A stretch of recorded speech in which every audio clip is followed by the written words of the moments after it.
The kid called an ambulance, begging for help. When the doctors arrived, they were speechless. A piercing child's cry rang out from the phone, answered by a half-asleep emergency dispatcher in the middle of the night. "An ambulance? What's your emergency?" The voice wasn't that friendly.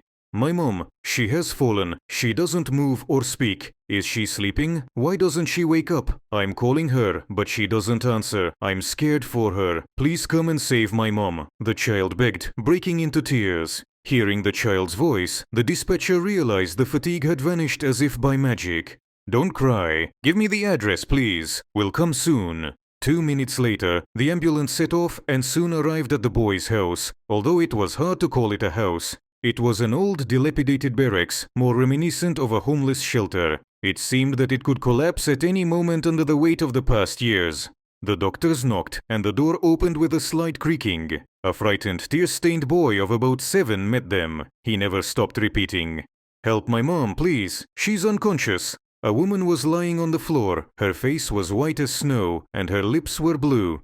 "She is unconscious but alive. It looks like a stroke. We need to take her to the hospital," one of the men said. "Oleg, let's get a stretcher. Ask Sergeyevich to help you." "Boy, what's your name?" He turned to the frightened boy. "Igor, what will happen to mom? Will she get better?" he asked excitedly, understanding with his childish mind something terrible had happened. "Let's hope. I need your mother's documents, her policy and passport, and call adults, your dad, maybe grandma, or aunt," the doctor said. "There is no one to call. My mother and I live alone. I am an adult," the boy said proudly. "That's it. Let's take her to the hospital. We don't have much time," the doctor said, seeing his partner in the doorway. "Can I go with you, please?" the boy asked, sobbing. "Well, okay," the man answered uncertainly. During his 10 years of work experience, it was the first time a small child, almost a toddler, was the boss of the house, but he was so selfless any adult would envy his endurance.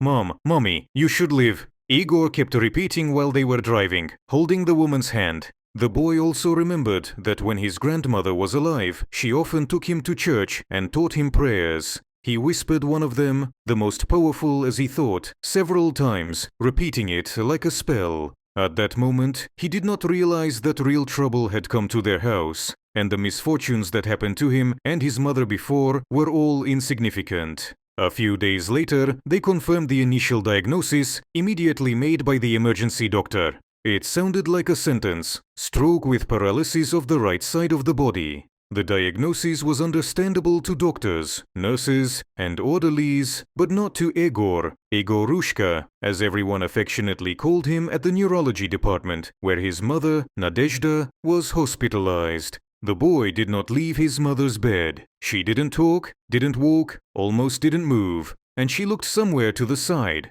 not at her son. Igor didn't understand what happened, why his mother became like that, but he was glad his mother was alive and kept repeating, "Mommy, I love you. You will get better." He thought his mom would lie down for a few days, and then she would get up and they would go home. Everything would be as before. They would walk in the park together, cook delicious pies, read their favorite books, laugh, and hug before bed. He only needed to wait a little, and he waited patiently and diligently. But his mother didn't get up. Instead, some people in white coats came to her daily, examined her, and wrote something down, shaking their heads. Igor, who never left his mother's bed, was known not only at the neurology department, but also outside it. Everyone understood perfectly well what fate awaited Nadezhda. She needed constant care. It would take months or even years for a slight recovery. And there was a small boy, all alone. Everyone felt sorry for Igor and brought him books, toys, and treats. Nurse Tatiana especially empathized with the boy. She was upset about the kid sitting at home alone in the evenings without his mom and dad. She wondered what he was eating and who was taking care of him. After all, he was only 7 years old. He didn't even go to school yet. "Egorushka, aren't you hungry? Who feeds you? What did you eat today?" she asked sympathetically. "Aunt Tatiana, I'm not small. I'm almost a man, and a man should be able to do everything. I can already cook something myself. Aunt Svetlana, our neighbor, helps me," Egor answered confidently, like an adult. "Where is your dad?" Tatiana couldn't resist asking. "I don't know. My mom said he was drinking too much alcohol, Egor answered and closed himself off. It immediately became apparent the boy didn't want to talk about that. Then Tatiana found out Egor used to live an ordinary life with his mom and dad. The family wasn't wealthy, but they were friendly. Soon, their father began to drink too much alcohol. In a short time, he became a hopeless drunkard. When he got drunk, he became abusive and cursed Nadezhda with all his might. She humbly endured everything for her son. But then she realized having such a father would only do worse. She decided to leave. She packed her and Igor's stuff and moved to live in a barracks. The apartment where they lived belonged to her husband. Nadezhda's life was hard. For some unknown reason, she wasn't lucky at all, but the woman didn't give up. Her main goal was to raise her son to be a real man. Her dream would come true if not for a sudden stroke, terrible, rendering her body helpless and destroying her soul. It was for sure the bullying and worries about her family did not pass without a trace for Nadezhda. Tatiana thought in horror Nadezhda would leave the hospital soon. What would happen next? They would send her to a nursing home and Igor to an orphanage. Tatiana's heart sank in pain. The boy loved his mother so much. Their separation would be deadly for him. Unfortunately, the woman's fears were not in vain. Soon, the doctors started talking about releasing Nadezhda. A few days later, the guardianship authorities came to the hospital. In the afternoon, when Tatiana arrived at work for the second shift, she entered the department and shuddered from a scream that turned her soul inside out. The scream was coming from Nadezhda's ward. Igor was holding the bed headboard with both hands. Two women tried to pull him away. When he realized the forces were unequal, he bit one of them on the hand. She squealed and screamed, pushing the boy back. "You mean boy, you completely lost your manners. We'll send you to an orphanage where they will teach you to obey." "Are you crazy? How can you treat a child like that? He's too young." Tatiana, who ran into the ward, could not restrain her outrage. "We represent the guardianship authorities. We have every right to send the child to an orphanage. His mother is paralyzed and completely helpless. She will never walk again and become normal. The child cannot be with her," one of the women said without mincing words. "It's not true. My mom will get better, and I won't go anywhere with you," the boy shouted, swallowing tears, and hid behind Aunt Tatiana. "You have no right to send him to an orphanage. The boy has relatives who agree to take in both him and his sick mother. I'll prove it to you with documents," Tatiana confidently rebuffed. "My God, why did I say it? I don't know about any relatives. What will happen now?" Tatiana was surprised at herself. She didn't want Egor to suffer. It was like a knife in her heart. "Are there any documents, you say? I give you 2 days to provide them, and if the information is false, we will inform your management and they will punish you." The woman from the guardianship hissed with anger. A few seconds later, they both left the room. Igor hugged his beloved Aunt Tatiana even tighter. "Dear Igor, do you have relatives who could agree to shelter you and your mother?" Tatiana asked, not hoping for a positive answer. "Aunt Svetlana, our neighbor, knows about that. My mom often talked to her about our life." The next day, Tatiana came to Svetlana. She didn't know what she was expecting. After Tatiana's confused story, Svetlana's face surprisingly changed. "You know, Tatiana, they do have relatives. I think Nadezhda's cousin, or perhaps second cousin. I remember something like that. I will try to contact them, I promise you," Svetlana answered. "How great it is going. Will it be possible to save the boy?" Tatiana didn't believe herself, but it all went fine. Nadezhda's cousin Olga and her husband Sergei were a strong, friendly married couple, albeit childless. Over the years, the pain of not having children dulled, and they became accustomed to their situation. "Well, let's will away the time together. After all, it's also great happiness that we have each other," Sergei said sincerely. Since then, they never talked about children in their family, but the bitterness did not disappear, and they both felt it. The news was like a bolt from the blue. Olga and Sergei knew Igor well. He was a good, kind boy, and helped his mother much. They loved him. That was why they didn't object when they knew Igor would live with them. "Nadezhda, yes, it won't be easy, but we are a family. Everything can happen in life. No one is safe from trouble." They decided to formalize guardianship over Igor and take in their relatives. They wanted to act humanly, like a family. But when they saw what had happened to Nadezhda, a once young and blooming woman, they gradually realized they had been hasty in agreeing to their move. The endless care for Nadezhda exhausted Olga so much that Igor no longer made her happy. Olga and Sergei decided they did not need that burden. One day, unable to bear it anymore, Olga said to Igor, "You see, Igorushka, just don't be upset. That's life. We will have to part." "Why, Aunt Olga? Why?" Igor asked with tears in his eyes, but received no answer. The poor boy tried very hard to please Uncle Sergei and Aunt Olga. But why? Why are they giving up on me? Igor kept asking himself with resentment. A day later, his newly made relatives kicked Igor and his mother out of the door. Igor's grief knew no bounds. That was a betrayal. It was good he wrote about it in advance to Aunt Tatiana, his favorite nurse from the hospital, and she took care of Nadezhda's transportation. When Igor saw Aunt Tatiana, he threw himself on her neck and sobbed, "Aunt Tatiana, will they take me to an orphanage? I don't want to. I won't go. I will take care of my mother. Please help me."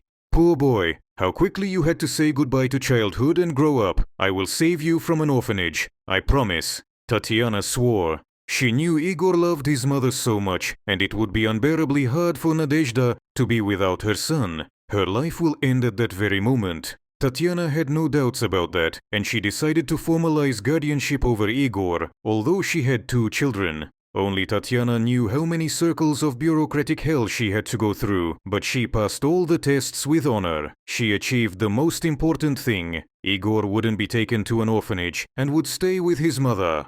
Thank you, Aunt Tatiana." Igor was jumping for joy near her. "Get ready, Igorushka. Let's go live with us," Tatiana suggested. She had already warned her family. "No, Aunt Tatiana, no. We will live with Mom here in our apartment. I will take care of her. I promise." The boy answered in a non-childish way. He was afraid Aunt Tatiana would also leave him, like Olga and Sergei. "But Igorushka, how will you live in this dilapidated barracks? There is even no heating here. You need to heat the fireplace and carry water from the well. How will you cope? Come to us," Tatiana insisted. "No, Aunt Tatiana, I will do everything myself. Myself. I can do it. You know how strong my arms are. Touch the muscles." Igor smiled for the first time in a while. Tatiana couldn't resist Igor's desires. "Okay, try it," Tatiana agreed. Lord, how much strength and courage that boy had. He was a true hero of his time. But in reality, it all wasn't as simple as Igor thought. When the boy first went to draw water from the well, he thought he would stay there forever. The arms that seemed strong to him were as weak as a baby's. He walked to the house in snail steps. The boy decided to carry half a bucket of water. The fireplace. Igor was afraid of it as if it were a beast that was about to jump out of a black hole and attack him. Chopping wood, for him, it was like flying to the moon. Laundry, cleaning, cooking, mopping, and caring for Mom. That's not the entire list of Igor's affairs. Nadezhda tried to help her son. With her left hand, she directed Igor's actions as best she could. At first, it was very hard for Igor. Each step took much effort. Previously, his mom was responsible for the household, and he was an observer. However, it all changed. In the evening, exhausted Igor was sitting by his mother's bed and reading books to her. Nadezhda could not hold back her tears. They rolled down her cheeks, which instantly became wrinkled. The woman tried to talk, but could only open her mouth like a fish and gasp for air. Igor learned about his mother's desire and tried to teach her to talk while doing household chores. As with a small child, he pronounced simple words, syllable by syllable. But most of all, he dreamed of teaching his mother to walk, at least a little, with a stick, but independently. Nurse Tatiana and neighbor Svetlana often visited the family. They worried about Igor even more than about their children. Moreover, Tatiana was his guardian, and she worried that the boy lost his childhood so early. Both women offered to help around the house, but the boy stubbornly refused. He said he could do everything himself, and he could. Things began to come much easier and faster for him. There was only one thing that upset him very much. His mother was still not recovering. With Tatiana's help, Nadezhda could complete several rehabilitation courses at the hospital. Unfortunately, they didn't give any particular results. Tatiana learned from the internet there were special paid medical clinics where they treated diseases like Nadezhda's. And there were results, good results. But it needed money. Where could that family get it? Nadezhda received a disability pension from the state. However, it was barely enough to cover only the most basic expenses. Igor received financial help from caring people. Of course, these were his beloved Aunt Tatiana and Aunt Svetlana. Besides, some strangers were empathizing with the extraordinary fate of the 7-year-old boy, Igor. The town was small, and such stories quickly spread around it. But these funds were not enough to pay for Nadezhda's expensive treatment. Then Tatiana and Svetlana began to talk about Igor and his mother on the internet. They did it so soulfully that they melted thousands of human hearts. Only local officials did not succumb to the general mood. The house is not recognized as unsafe or subject to demolition, and therefore there is no reason to provide a new apartment. Those were the lines of Tatiana's numerous correspondences with officials. It's okay, we'll win this battle too, just give us time. A great desire to help Igor will tear down the bureaucratic wall. Tatiana did not lose heart. People's help worked wonders. A month later, the rehabilitation center agreed to help Nadezhda. Igor was happy. He loved his mother more than anything in the world and dreamed that she would, at least little by little, begin to get better. "Doctor, will you help us? Will my mom get better?" Igor asked, looking into the doctor's eyes with hope. "Of course, I'm not a wizard, but Igor, I assure you your mother's case is not hopeless. We will work, and the results will undoubtedly appear," Dr. Anatoly Ivanovich answered. He was deeply struck by this adult look on a child's face. This little boy had to experience so much trouble in his short life, and it didn't break him. In the same way, it shouldn't break his mother. And we will do our best, Anatoly Ivanovich promised to himself. The first results were not long in coming. By the end of the 2-month rehabilitation course, doctors managed to do the almost impossible. Nadezhda could be not only in her usual horizontal position, but also vertical. That meant she could already be moving in a wheelchair at the very first stage of treatment. It was too early to think about walking, but Igor believed that would happen. In 3 months, new worries would fall on his shoulders. He would go to 1st grade. Igor dreamed that his mother would be next to him that day. He wanted her to see him enter the school with flowers for his first teacher and rejoice at his good grades. Igor also began to believe in God. He often went to church and prayed tirelessly for his mother's health. Priest Tikhon and the church parishioners had long noticed a modest thin boy who prayed tirelessly and sincerely. Many church visitors could not hold their tears when they learned about Igor's story. The boy became a real hero for them. 2 months later, Nadezhda completed her first rehabilitation course and returned home. Although the woman did not speak, she was happy to have a chance at a new life. When home, even native walls are healing, Nadezhda used to repeat before. In the morning, there was a surprise, a new wheelchair under their window. Inside was a note, "Be healthy and happy." The gifter wished to remain anonymous. Igor never thought one could be happy about a wheelchair. In their case, they could and even should.